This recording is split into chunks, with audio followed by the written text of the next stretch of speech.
Hello there, I'm Scotty. You're going on. Welcome to a new series I like to call Take Me to the Pilot, where we look at not only first episodes of TV series, but backdoor and unaired pilots, the latter of which is the case for today. We're taking a look at the original Full House unaired pilot, which is on the season 1 DVD. You can see it for yourself. And see how it differs from the original, and if it worked better than what the series went through. The answer is no, but we'll get to it. And so for this particular video, I watched the on-air pilot and the original aired pilot, the one that was the first episode, our very first show it was called. And here's the thing. When I watched, I did notice some things when I watched the original on-air pilot. Some things were different. Namely, the scenes with the different actor. We'll get to it. And then I watched the original first episode with the commentary from creator Jeff Franklin. No matter how persona non grata he is with the rest of the cast now, he did this commentary way back when they released the first season DVD. And I did rent the first season DVD from the library. Of course, back then you couldn't get the whole thing. They had a thing where they had separate discs. Now you can get the whole season from the library, at least my library. Back then, they were separate discs. It's just like with Smallville, like I said. And you couldn't get every disc at the same time. And sometimes you had to mismatch different seasons, like I did with Smallville. But, yeah. So, for those who aren't in the know, the original unaired pilot did not feature Bob Saget as Danny Tanner. Instead, it featured an actor named John Posey, who did some stuff, but nothing really of note. He wasn't as big as Bob Saget got, especially with this show. And what had happened was, if you listen to the commentary with Jeff Franklin, is that when he was cast in the show, John Stamos was his first and only choice for Uncle Jesse. It took a lot of auditions to get Joey, but he wanted Bob Saget to play the role of Danny Tanner, but he was unavailable. He was currently working for the CBS morning show, so he was contracted, so he couldn't work there. So he hired, after some auditions, he hired actor John Posey, and they shot the pilot. When the series went to air, Bob Saget was now available. So Franklin had to talk to the studio, the network, whoever, the producers, whoever was in charge. Then it was the network. All right. Excuse me.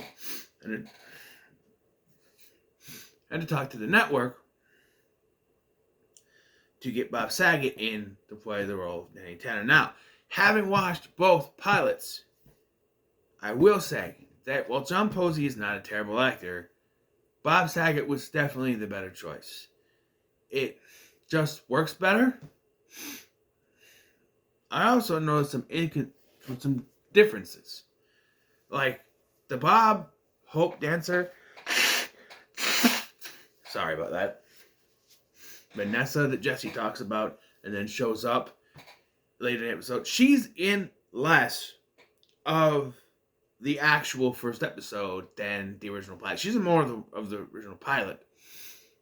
And this is because because I was watching, I'm like, did they reshoot this whole thing? A lot of the stuff, especially with Joey, a lot of stuff without Danny Tanner looked the same. It looked like the same take.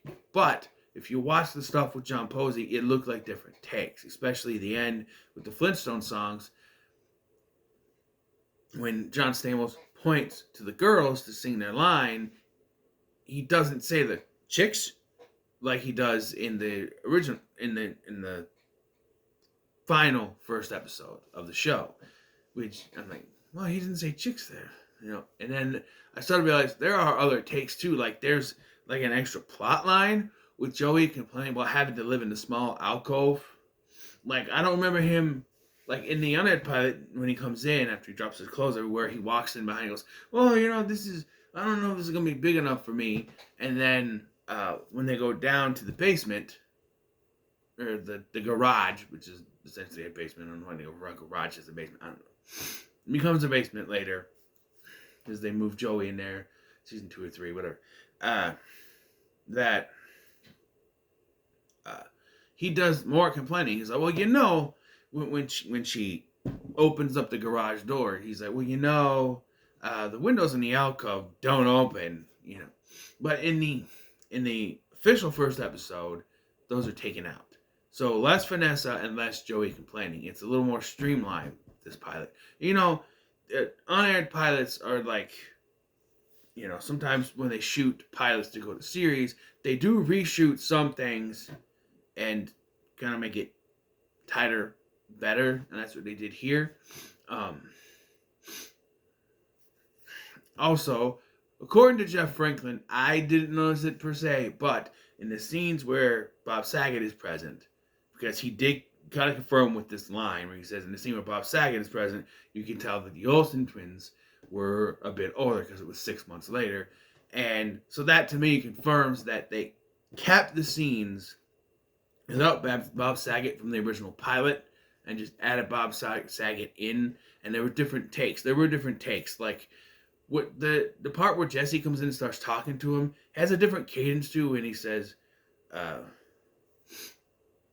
when he's talking about the Vanessa, you know, even the girls seem to be more into it in this version where he's like, oh, food, American food. Oh yeah, she was hungry. That's how he says that. Oh yeah, she was hungry.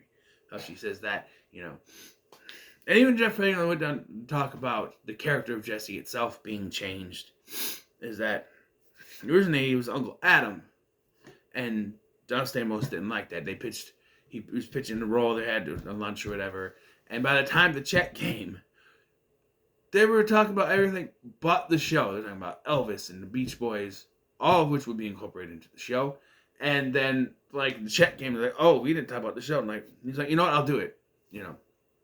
And so, yeah, that happened. And then, so, his original last name was also Cochran. And then when season 2 came, they changed to Gonzopoulos to kind of match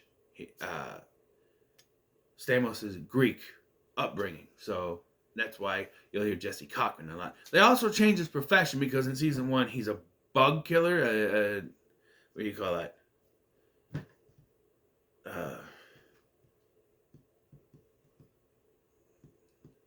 Bug inspector. A bug man, you know. And then later he would have he has the musician thing here, but in later seasons he would focus more on his musician thing. I always get musician and magician kind of messed up. But in the pilot, they don't mention his job, but also I don't want to talk about it, but he comes in with the guitar and everything. And the scene I do want to talk about, because Jeff Franklin kind of has a different perspective on this when he's talking about it, is that the scene with Jodie Sweetin as Stephanie. So the whole thing with DJ is that she doesn't want to share her room. She wants to have her own room. Everyone's moving in. Jesse gets the pink button room, which was Stephanie's room, so now DJ has to share her room. And so they do the thing they do in every sitcom at some point, and they put a line or something across the room so they can't get out. But what I would have done is to switch the beds and do the line so they can both go out the door. No, DJ has it going this way, and the door is over here. So from where I'm sitting, from my side, I'm watching the TV this way, you know, where I am. And the door's over here. So she's like, I'll find my way out. Stephanie does. So the scene I'm talking about here is where she gets on the drapes and kind of crawls across the window, which I don't know where she was going to go with that. Maybe it's just to traverse and get over to the other side. But the way Jeff Franklin talks about this is that he's trying to implying that this is that Jodie Sweetin was doing this all on her own, when it's clearly she's on something being pulled across something and back. She's not doing this of her own volition. She's clearly, there's someone behind the curtains moving her around and back again. She's not doing this on her own, but he makes it sound like she was doing her own stunt here, which is, you know, she's only 4 years old here, so I don't know. And apparently, I need to talk about what was apparently the biggest scene at the test screenings, because they did a test screening in a theater, and apparently there was this thing back in the day, I don't think they do it anymore, where they would show a movie at a theater, have a or not movie, TV a pilot at a theater, and they would test people, and they would have people. There's like a dial they turn up if they really liked it, if they didn't, you go up and down and stuff. And during the scenes in which Joey and Jesse are talking to the baby and then changing the baby's diaper, spiked. It spiked up. I mean, this is one of the reasons why the format was that um,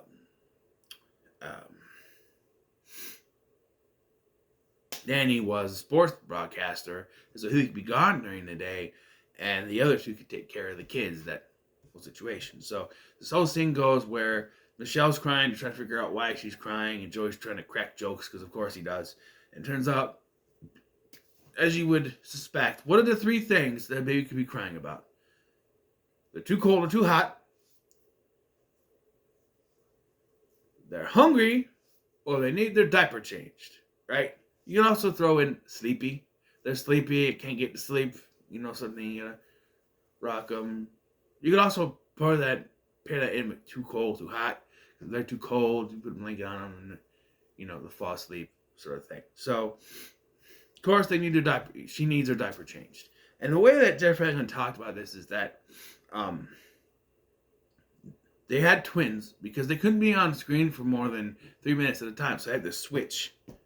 They couldn't be underneath the hot studio lights. They had to switch back and forth with the kid's mother there the whole time, which is gotta be a little intimidating for the people in charge, but I'll leave it to him. And he was talking about how the Olsen twins became the biggest stars. By the time the show ended, they were like millionaires, billionaires, whatever.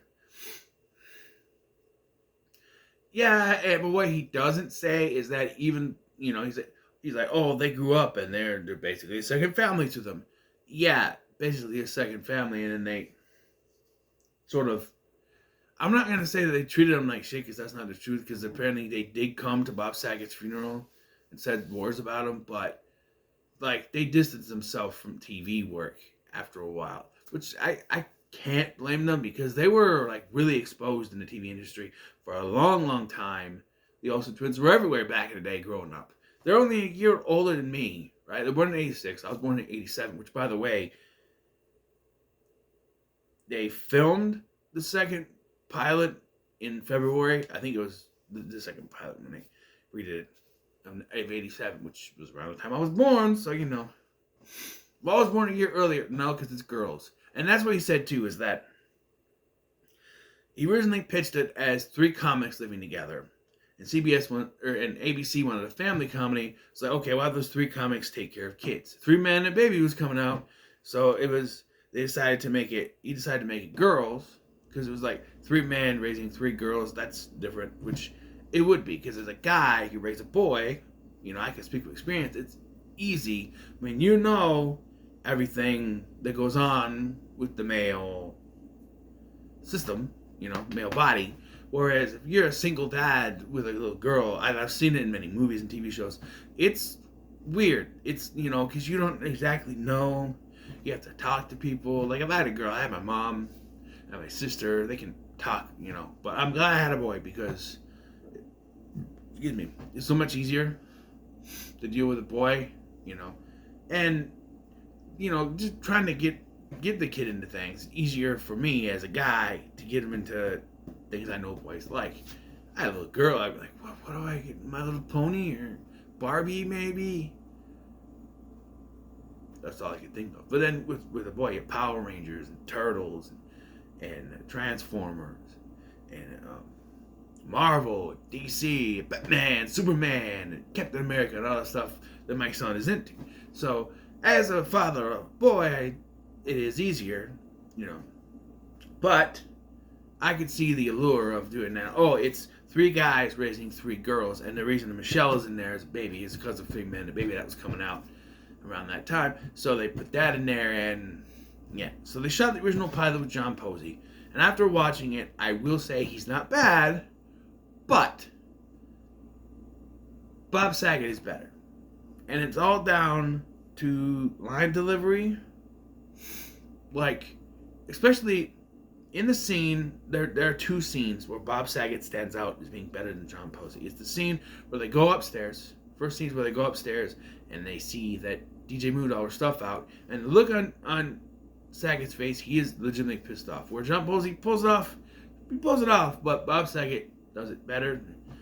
I'm gone for 7 hours and you lose 33% of my children, which is a line that probably wouldn't be said in any regular household. 33% of your children. It's 33 and a third, by the way. Just saying. But, or is it 33? I don't know. I'm not good at math. But, and then the other scene is, of course, the scene where he talks to DJ at the end of the episode, DJ and Stephanie, and they're going to have that, the titular Full House moment and the sappy music.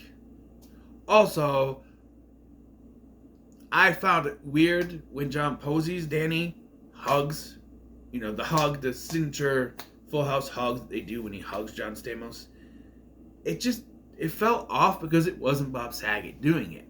So, that whole Danny Tanner hug situation works better with Bob Saget. And, that's an after the fact thing. If I saw this back in the day, one, I'd have to be older than the baby. I wasn't born yet when they originally shot this, but if I had seen this, let's say I'd never seen Full House before, okay? And I wanted to get acquainted and to say, oh, there's another pilot, watch this. And I'm like, okay, I don't think it would be that much disconnect, but because I've grown up with the show, and I know the show the way the show is supposed to be, and I've watched the Fuller House and all that, and Danny Tanner and everything, it does feel off watching the original pilot, and it's not Bob Saget. It's a little off. John Posey's not bad, but he's not Bob Saget, and that's why it just sort of, it sticks out. And I do remember when I rented this from the library, the first disc, I said, "Another pilot," okay. So I checked it out, and I remember being put off because even back then, in the mid to late 2000s, I was like, I can see why this didn't work. And like I said, it's fine for what it is. But I do think it was a smart choice to get Bob Saget to come in and play the role, because that's his original choice, and so it worked out. I don't know, and nothing against Posey, I don't know how it would have worked, how the show would have went had John Posey stayed on.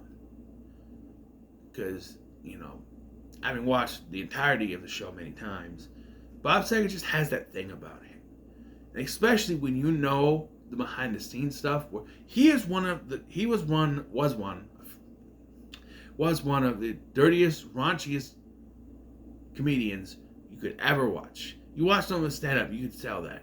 He even said on one of the stand-up specials that he, quote-unquote, developed Tourette's, where it's like, be like, "Oh, I love you, Michelle," and cut. Fuck, shit, cut. Just because he was doing this wholesome stuff all the time, and that wasn't completely him. He was a dirty comedian. And so he would just be like, He even said when he was doing the America's Funniest Home Video show that he would do R-rated takes on the things, and but he couldn't air those. I would love to hear some of those though. It's kind of like Robin Williams riffing while doing the Aladdin stuff. Some of the stuff they have, some of the stuff on a DVD or Blu-ray, whatever release of Aladdin, but it's only the stuff that Disney would allow. I'm pretty sure he went over and above on that, because Robin Williams is another one where he could do family stuff, but he was a very dirty comedian. So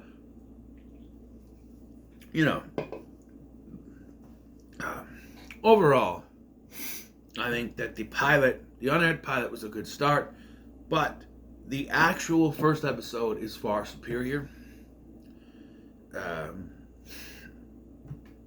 in many ways. Acting, even with some of the reshot stuff, that better takes, and it just works. So that's how this is going to be. I'm going to talk about it's not only unaired pilots, if I can find them, or even I'm gonna do backdoor pilots, which, and so unaired, backdoor, and even first episodes, to see where that show was at the beginning and where, I think where it is at the end, and which means I will probably be redoing my reviews for Supernatural Bloodlines, and Aquaman TV show, which I did, which were one was a backdoor pilot, Supernatural Bloodlines is, and I can finally talk about Wayward Sisters, which was supposed to be another spin-off of Supernatural, and the Aquaman pilot. Both of those, Supernatural Bloodlines and Aquaman pilot, were part of Short-Lived, because at the time I didn't know where to put them. I wanted to talk about them, and now I can redo it here and kind of expand a little bit on the show and what was supposed to be and all that, and my thoughts on it. But yeah, so what are your thoughts on the unaired pilot to Full House? Let me know in the comments below. Make sure to like, share, and subscribe. Thank you for watching. I've been Scotty, and I'll see you in the next one.